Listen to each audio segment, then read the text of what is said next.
Wala na raw problema si Defense Secretary Gibo Teodoro sa cultural exchange programs sa pagitan ng Pilipinas at China. Pero iba yung pag-iingat daw ang kailangan dahil baka may iba itong pakay. Narito ang agenda report ni Lade Cabagani.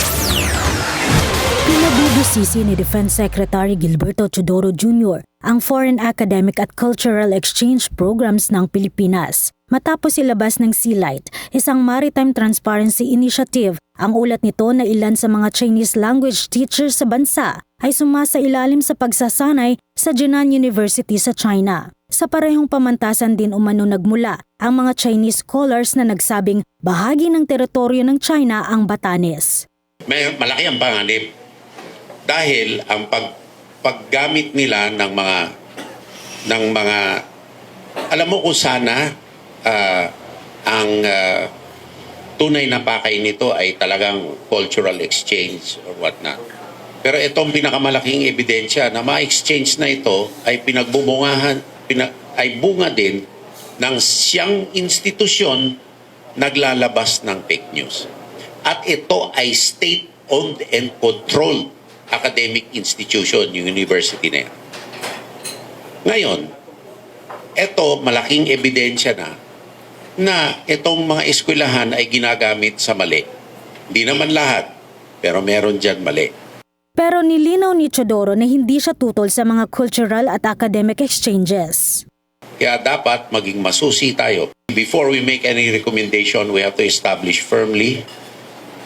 Nonetheless, this calls for vigilance. Hindi ko sinasabing huwag tayong makitungo. Sinasabi ko lang, pag nakitungo tayo, dapat alam natin na baka may masamang pakay. Maging dudoso tayo.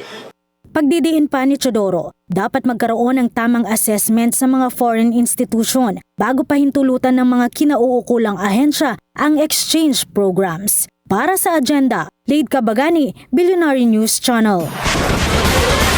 Hindi naman ikinatuwa ni Defense Secretary Gibo Teodoro ang naging pahayag ni Chinese Ambassador Jing Quan na pinapalala ng Pilipinas ang tensyon sa West Philippine Sea. Para kay Teodoro malinaw kung sino ang dapat sisihin sa sigalot sa laot.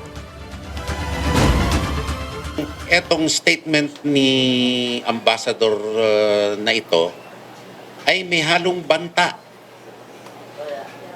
Hindi lang tayo pinangangaralan, galit-galitan pa, nang babanta pa. Kaya naalibadbaran ng mga Pilipino sa kanya. At saka sa punot dulo ng mga mensahe niya. Pangalawa, sino ba nanggugulo dito?